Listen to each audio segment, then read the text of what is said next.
Alexandra Cordebar est donc bien connectée en Webex et peut donc intervenir sur cette délibération. Vous êtes là, Madame la maire? Je suis là. Merci de m'avoir ainsi repêché, Madame la maire.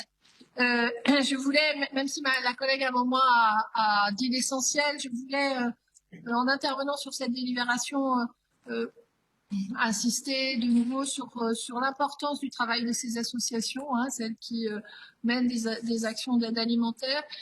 Comme le disait ma collègue, nous avons vraiment vu pendant toute cette période grandir les files d'attente, grandir les files actives et apparaître dans l'ensemble des files d'attente, notamment des distributions alimentaires de rue, des nouvelles personnes qui se sont trouvées dans la détresse.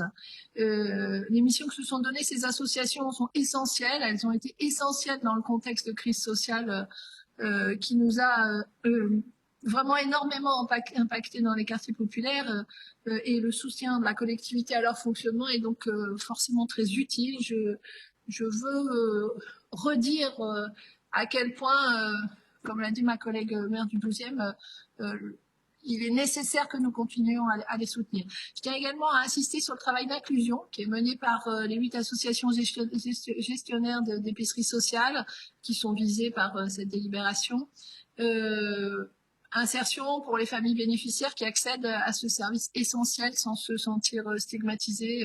Elle propose des fonctionnements bien plus proches des commerces alimentaires classiques, basés non pas sur la perception de colis préconditionnés, mais vraiment sur un fonctionnement en libre service, comme dans n'importe quelle épicerie ou supermarché.